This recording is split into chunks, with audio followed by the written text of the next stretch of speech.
Sud FM, il est midi.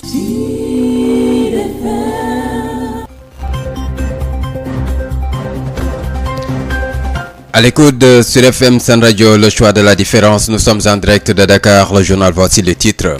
Trafic de drogue, 2 individus arrêtés à Kaolack avec plus de 80 kg de chanvre indien. Les 2 présumés trafiquants interpellés précisément au village de Gamboul Tiogon sont actuellement en position de garde à vue. L'insécurité aux abords des bassins de rétention à Keur Massar Nord, les impactés mènent la sensibilisation dans les quartiers concernés pour alerter sur les dangers et promouvoir les pratiques de prévention. Le collectif déplore l'absence d'éclairage. Dans cette édition, large focus sur le système de santé au Sénégal en détresse, difficulté d'accès aux soins, plateau technique défaillant par endroits, le quotidien des accompagnants de patients est un véritable parcours du combattant de Dakar à Tambacounda en passant par Thiès, Diourbel et Saint-Louis. C'est le point de la situation à découvrir dans ce 12 heures présidentiel en Côte d'Ivoire. C'est sur l'international, le vote se poursuit. Près de 9 millions d'électeurs convoqués donc pour départager les 5 candidats dont le président sortant Alassane Ouattara. La page sport et la revue de la presse complète cette édition d'information mise en onde par El Hadj Badr Socé. Les détails c'est après ceci.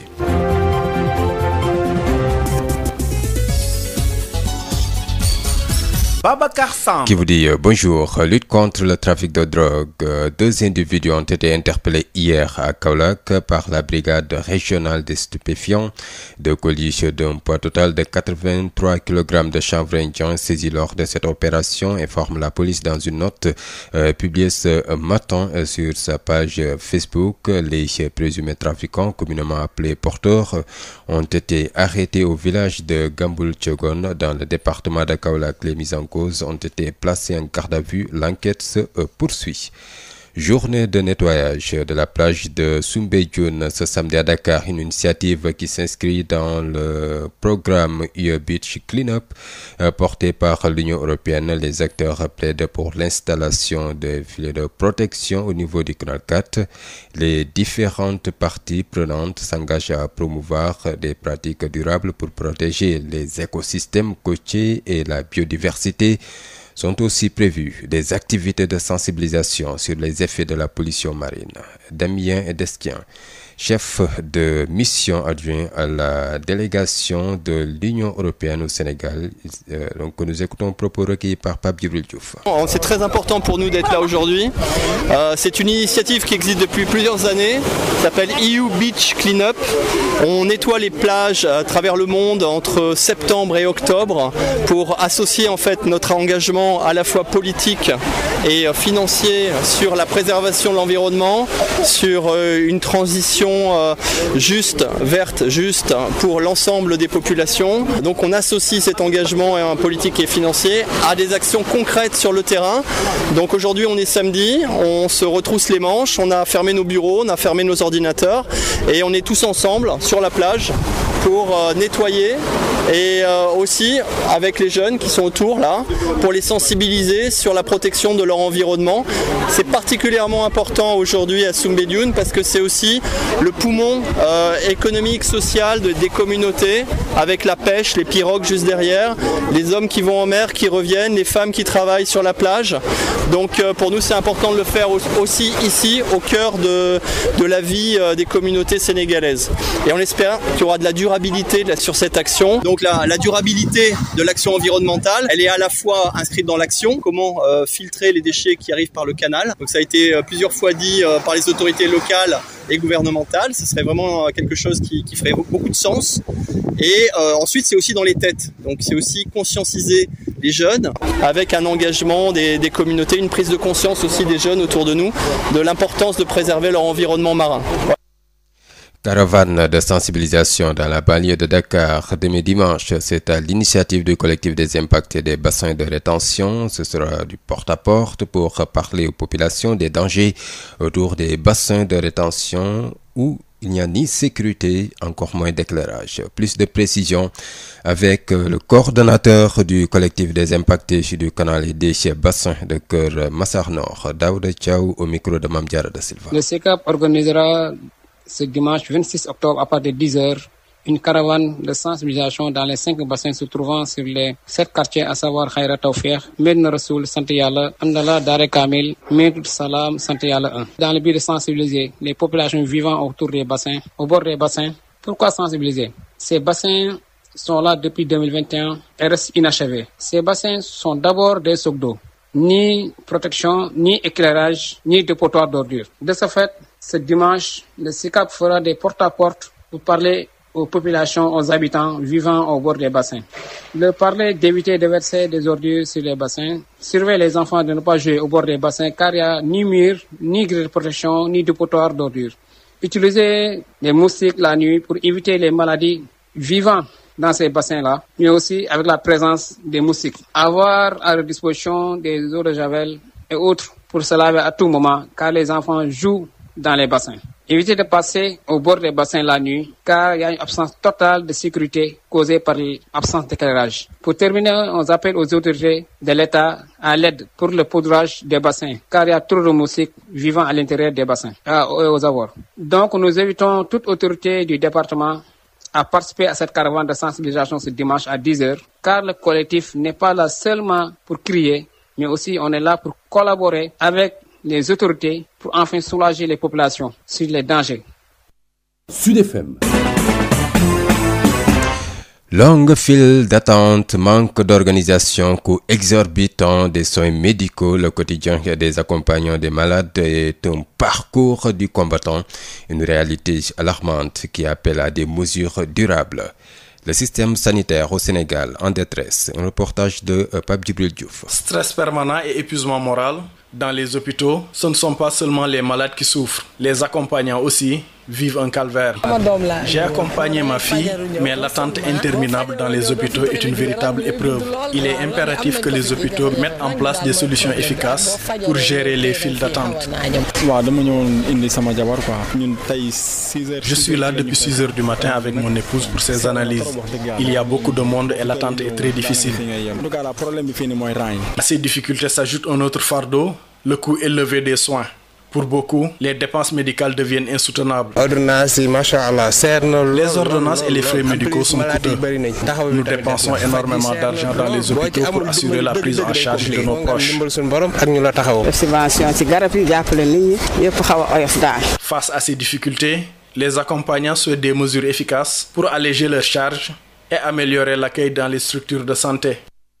Entre négligence, manque de formation, déficit de personnel qualifié à Thiès, les récriminations des patients dans les structures sanitaires font foison.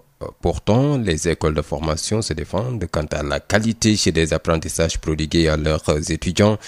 Regard croisé entre le régional des SOS consommateurs Thiès et un directeur d'école privée de santé dans ce reportage de Babacar Ndao. Pour le premier vice-président national de SOS consommateurs en charge de l'éducation et de la santé, El Hadj Siré Balé Diallo, la négligence gangrène notre système sanitaire. On a connu l'incident de bébé incendié à l'hôpital d'Abar de Tivaouane. À Dakar, un bébé qui a été enseveli dans des draps et mis dans une machine à laver. On a comme l'impression que les populations lambda sont laissées en rade par rapport à la santé. Alors que les plus hautes autorités, quand ils ont besoin de soins, ils vont dans les cliniques, ils vont se faire soigner à l'extérieur. Le défenseur des consommateurs se veut formel.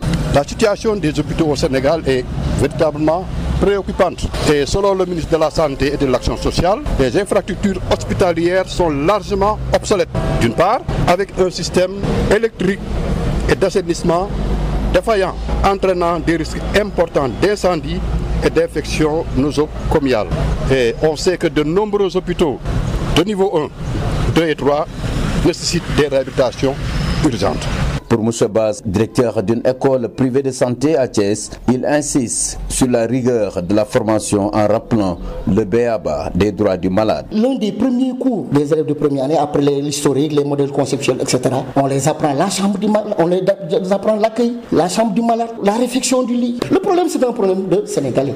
Mieux, il invite l'État à redoubler d'efforts pour renforcer le personnel. Il faut augmenter l'effectif. Une sage-femme avec 1000 patients, une femme mariée qui a des enfants enfant. Sa vie, c'est pas tout simplement l'hôpital. Le régional de SOS Consommateurs à Thiès lui propose tout simplement des états généraux de la santé. Beaucoup de personnel ont été recrutés à la va-vite pour des raisons politiques. Non seulement la qualité de service pose problème, l'accueil pose problème, le comportement des agents également pose problème. Autre défi, selon le directeur de ESIA Thiès, c'est la formation des agents de sécurité préposés à l'accueil. C'est-à-dire ces vigiles-là qui sont devant, ils doivent être formés. La sécurité d'abord. Voilà, c'est la sécurité d'abord. Sur le plan éthique, sur le plan déonto, surtout sur l'accueil, insister sur l'accueil. Avec l'instauration du Kharmat érigé en règle. On ne peut pas exercer un métier dans le public. Vous ne vous présentez qu'à 9h-10h. Vous allez officier dans les cliniques pour orienter les malades. Des rendez-vous sur des mois, faute de salles d'opération suffisantes et de spécialités à Thiès, il urge de repenser le système sanitaire au grand bonheur des populations. Babacar Ndaw, Thiès Sud FM. La situation du système de santé est préoccupante dans la capitale régionale de Diourbel. Plateau technique pour relever déficit de spécialistes dans beaucoup de domaines. Le renforcement du niveau technique de l'hôpital Heinrich Lubitsch et la création d'un hôpital à Bambey constituent entre autres défis. Les détails avec Adam Ndiaye. Le plateau technique au niveau de Diourbel est peu relevé. Il y a beaucoup de spécialistes qui manquent au niveau de l'hôpital régional Heinrich Lubitsch de Diourbel. Il s'agit entre autres de spécialistes dans le domaine de la gastronomie et de l'urologie. Les cas notés sont évacués au niveau des hôpitaux de Touba ou de Dakar. La maternité, mais aussi le bloc opératoire sont en phase de réhabilitation. Mais l'équipement de ce bloc opératoire constitue aujourd'hui une priorité pour la direction de l'hôpital. L'établissement public de santé de niveau 3 ne dispose pas également d'un service de psychiatrie. Conséquence, les patients qui souffrent de troubles mentaux sont évacués dans les autres établissements de santé du pays. Il urge de renforcer l'hôpital régional Heinrich Lubitsch de Diourbel, mais aussi créer un hôpital au niveau de Bambey pour diminuer les évacuations.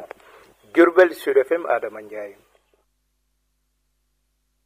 À Ziguinchor, le système sanitaire fait face à un sérieux manque de moyens. À l'hôpital régional, les efforts du nouveau directeur peinent à masquer donc une réalité préoccupante. Le plateau médical reste fragile et certaines spécialités font encore défaut. Ignace Dey. À Ziguinchor, les défis restent nombreux dans le système sanitaire malgré une volonté affichée par les autorités de redynamiser les différentes structures sanitaires de la région.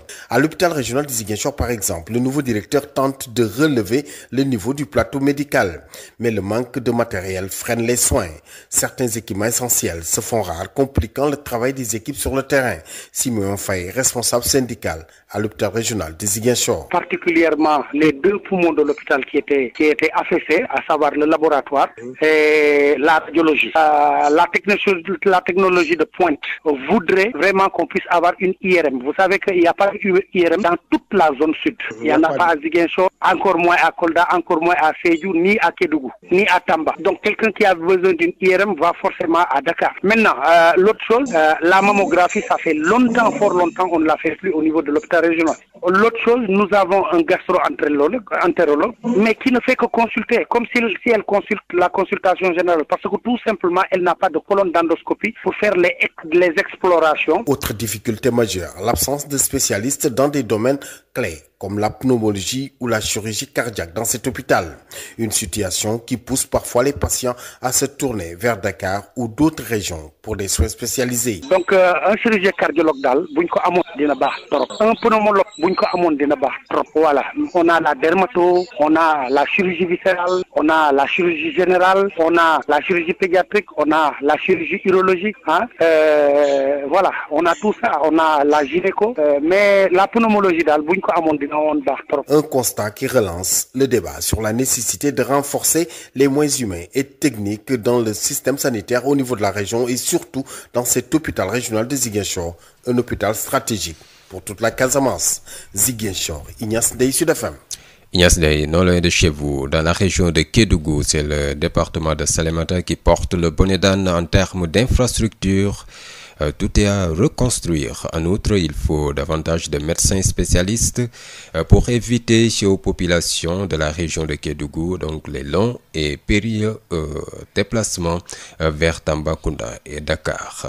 Boubacar Tamba. Dans la lointaine et frontalière région de Kédougou, les infrastructures sanitaires sont loin du compte malgré les efforts fournis par la puissance publique. Le directeur régional de la santé confirme. D'abord, on va commencer par le district sanitaire de Salémata. C'est le seul district, ou en tout cas un des deux, qui n'a pas de centre de santé aux normes. Un poste de santé amélioré et qui fait office de centre de santé. D'où la nécessité de construire un nouveau centre de santé à Salémata. Donc, hormis le centre de santé de Salémata, il y a aussi des postes de santé à problème au niveau de ce district sanitaire. Il s'agit du poste de santé de Nepen, de Djahaou et Barak, Missira, Bakawouka. Nous avons le district sanitaire de Kédougou, qui connaît aussi des problèmes d'infrastructure et de logement. À Kédougou, nous avons le poste de santé de Tchabekare, de Samekouta, qui sont des postes à reconstruire. Avec la vétusté aussi au niveau du centre de santé du logement de la maîtresse sage-femme, qui est même obligée de quitter son logement pour aller vivre chez ses parents. Khosanto, c'est vraiment un poste de santé très très fréquenté. On doit l'ériger en centre de santé. Ça aussi, c'est un plaidoyer vraiment de la région. Le docteur Babacar Mbaye ajoute. Par rapport aux unités d'accueil et d'urgence, ça c'est vraiment important. Donc c'est des unités d'accueil qui doivent être équipées et ça dans tous les centres de santé. C'est pour vraiment prendre en charge les urgences, qu'on ne les perde pas assez vite. Ici dans la région de Kédougou, certains spécialistes sont ardemment désirés, conclut le directeur régional de la santé, Dr Babacar Mbaye. Le centre hospitalier régional Ahmad Dansoko de Kédougou, qui a quand même un besoin en médecins spécialistes. Il faut dans cet établissement de santé de niveau 2 un deuxième médecin anesthésiste. L'hôpital Ahmad Dansoko de Kédougou a aussi besoin de neurochirurgiens. L'hôpital a besoin aussi d'un médecin psychiatre. Un autre orthopédiste aussi. On salue quand même les efforts de l'État. Je rappelle que quand même nous avons 2 gynécologues, 2 pédiatres dans la région, ce qui n'est pas toujours facile. Et d'autres spécialistes comme cardiologue, un néphrologue est là aussi. Boubacar Tamba Kédougou, Sud FM. À Saint-Louis, la direction du centre hospitalier régional s'emploie à améliorer chez le plateau médical des services renforcés, notamment le bloc opératoire. Un plan blanc est souvent activé en cas de débordement lié aux accidents de la circulation ou toute autre crise sanitaire. Les ressources financières restent toutefois un défi majeur. Correspondance Yves Tandeng. C'est un plateau technique assez reluisant que le représentant du personnel au sein du conseil d'administration de l'hôpital régional de Saint-Louis dresse du plateau technique de cet établissement de santé. Moustapha Diop de rappeler les nombreux efforts consentis par la direction de cet hôpital pour l'amélioration de son plateau technique. Le plan régional de Saint-Louis globalise presque l'ensemble de la région nord, y compris même des malades de Mauritanie qui viennent se soigner ici. Mais par rapport surtout au plateau technique, surtout le scanner. Et puis à Ndioum aussi, la radiologue n'est pas permanente. Donc parfois les malades ils viennent jusqu'à Saint-Louis. Donc il y a beaucoup d'améliorations sur le plan du plateau médical. Donc c'est important. Surtout au niveau du bloc aussi, il y a beaucoup d'améliorations qui sont notées. On appelle peut-être à la population au moins de retrouver la confiance pour revenir à l'hôpital. Il nous manque peut-être parfois des ressources financières pour pouvoir financer certains matériels vraiment qui coûtent excessivement cher, comme l'IRM, entre autres, un deuxième scanner. Et vraiment, nous lançons un appel au ministère pour nous venir en appoint pour nous permettre de trouver ces matériels. Il salue la réactivité du personnel de cet hôpital face à une situation de crise ou en cas de débordement lié aux accidents de la circulation. Il y a un plan blanc qui est mis en place, ce qui fait que tout l'hôpital est mobilisé s'il y a un accident. Vous voyez, même la dernière fois, le directeur même s'est engagé et comme c'est un urgentiste, vraiment, il a reporté la blouse pour s'occuper des malades. Donc, on s'est préparé à d'éventuels événements comme ça. Cependant, il dit accorder beaucoup d'importance à l'accueil et à l'orientation des malades au sein de cet hôpital. Il y a beaucoup de reproches qu'on nous fait par rapport à l'accueil, mais il y a des améliorations qui sont faites. On a recruté des gens pour vraiment accueillir et orienter les malades au niveau de la porte. Mais l'essentiel reste à faire au niveau des services. Rappelons que le centre hospitalier régional de Saint-Louis a été construit en 1822 et se trouve précisément au quartier sud de l'île Saint-Louis. Yves Tendeng, Saint-Louis, Sud FM. La solution idéale pour résoudre l'équation de l'accès aux soins, c'est l'adhésion massive aux mutuelles de santé communautaire. C'est l'avis du Dr Muntaga Dia, médecin spécialiste en santé publique et membre de la société civile. Vous l'entendrez largement, Dr Muntaga Dia, qui réagit également sur les défaillances liées à la prise en charge des patients au niveau des hôpitaux. Il appelle à situer les responsabilités et à sanctionner les fautifs qui fragilisent le système sanitaire. Il se prononce aussi sur la riposte contre l'Mpox et la fièvre de la vallée du Rift. Sud FM. Voilà, et nous allons parler de l'actualité hors de chez nous, présidentielle en Côte d'Ivoire. Ce samedi, les Ivoiriens qui se rendent aux urnes à travers le pays pour élire leur nouveau président de la République. 5 candidats, je vous le rappelle, sont en lice, dont le président sortant Alassane Ouattara qui brigue un 4e mandat. Et puis, guerre en Ukraine. Plusieurs quartiers de Kiev ont été frappés ce samedi par des attaques russes de missiles, faisant au moins 8 blessés et provoquant des incendies. Donc, selon les autorités locales ukrainiennes, le maire de la capitale, Subtregram, a fait état de 8 blessés, dont 3 ayant été hospitalisés. Des incendies importants se sont également déclarés dans plusieurs quartiers sans toucher d'habitation, a-t-il précisé. La défense aérienne est à l'œuvre dans la capitale. L'ennemi attaque la ville avec des missiles. Fin de citation, a déclaré pour sa part le chef de l'administration militaire de la ville de Kiev. Et puis, zeste des sports dans cette édition d'information Ligue 1 française, 9e journée. Paris Saint-Germain-Brest ou Brest-Paris Saint-Germain cet après-midi à partir de 15h. Et vous aurez également l'affiche Monaco-Toulouse à partir de 17h. Et 19h05, le coup d'envoi du match Lens-Marseille. Prime League, on en parle aussi. Donc la 9e journée, Chelsea-Sunderland à partir de 14h à suivre. Et Newcastle-Fulham, vous aurez également Manchester United-Brighton, Brentford contre Liverpool. Et puis la Liga, donc Girona-Real Oviedo. Donc en ce moment, nous sommes à la 23e minute, 0 but partout pour le moment. Espanyol-Elche, ce sera à partir de 14h15 et 16h30. Le coup d'envoi du match Atlético Bilbao-Getafe, Valence-Villarreal à suivre à partir de 19h0. L'invité de la rédaction, Dr Muntaga Dia, il est médecin spécialiste en santé publique et membre de la société civile qui revient sur les solutions pour résoudre définitivement les problématiques liées à l'accès aux soins. Selon lui, la solution idéale pour résoudre l'équation de l'accès aux soins, c'est l'adhésion massive aux mutuelles de santé communautaire. Nous l'écoutons avec Amadou Moustapha Dia. Docteur Muntaga Dia, bonjour. Vous êtes médecin en santé publique et enseignant-chercheur à l'université Alioune Diop de Bambey, également coordonnateur de ECOS, environnement, santé, sécurité. Aujourd'hui, on évoque avec vous la question de l'accès et de l'accessibilité aux soins. Le prétexte, c'est la dame qui a malheureusement accouché hors de l'hôpital Heinrich Louquet de Diourbel et qui a perdu son enfant. Dites-nous, quelles sont justement les difficultés liées à cet accès aux soins au Sénégal? L'accès aux soins au sein des structures de santé, des hôpitaux, des centres de santé, autres, nous interpelle tous, personnel de santé, autorités et population. Le discours tenu par le système de santé, c'est d'encourager les populations à recourir aux soins le plus tôt possible. Et en l'espèce, pour ce cas que vous nous avez relaté, les accouchements à domicile sont déconseillés. Donc, il est vivement demandé aux familles de femmes enceintes sur le point d'accoucher d'aller vers les formations sanitaires pour un accouchement sécurisé. Et donc, qu'une parturiente, qu'une femme sur le point d'accoucher arrive dans une structure et ne soit pas bien accueillie jusqu'à ce qu'un drame s'en suive, c'est véritablement regrettable et je ne pense pas que ça soit l'intention du personnel de santé.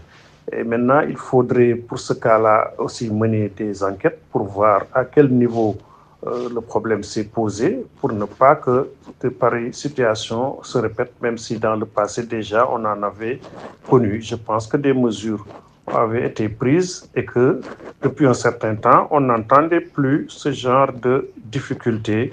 Et maintenant, un seul cas qui arrive, c'est un cas de trop.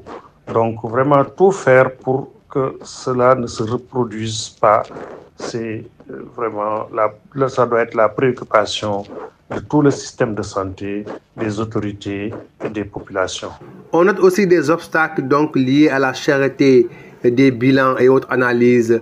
Le coût du diagnostic est aussi ressenti par les populations qui veulent se soigner et c'est une barrière. Les difficultés d'accès aux soins liés au coût de ces soins-là aussi requièrent davantage d'organisation et de réflexion pour que des mesures soient prises pour encourager la majorité de la population, si ce n'est toute la population, à adhérer à des systèmes de couverture sanitaire qui font qu'ils n'auront pas besoin de mettre la main à la poche directement. Ce qu'on appelle le paiement direct pose problème, même aux travailleurs et encore plus aux non-travailleurs, aux personnes qui sont dans le secteur informel.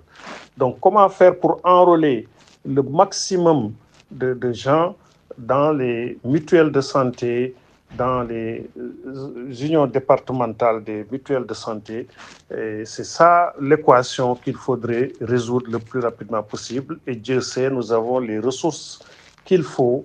Nous avons le tissu organisationnel qu'il faut. La société sénégalaise est une société assez bien organisée et la plupart des gens appartiennent à des organisations à caractère social, à caractère culturel, etc. Et donc, passer par ces organisations-là pour encourager le maximum de gens à s'inscrire, à participer, à cotiser, de manière à ce que les soins puissent leur être délivrés à tout moment où ils en ont besoin, sans recourir au paiement direct. Donc ça, c'est un gros challenge qu'il nous faut absolument réussir, une bataille qu'il nous faut absolument mener et gagner pour que la couverture sanitaire universelle soit effective pour tous les Sénégalais. Des efforts ont été faits, mais il reste encore beaucoup à faire, vraiment de manière à minimiser au strict vraiment minimum, pour ne pas me répéter, que le paiement direct soit une solution à laquelle on assiste. Donc il faut vraiment éviter cette situation-là en encourageant les gens à adhérer aux mutuelles de santé, à tous les systèmes organisés qui permettent de bénéficier de soins lorsqu'on en a besoin. Docteur, dans ce contexte de problèmes liés donc à l'accès aux soins, le système sanitaire sénégalais fait aussi face à deux pandémies, le Mpox d'une part et la fièvre de la vallée du Rift d'autre part.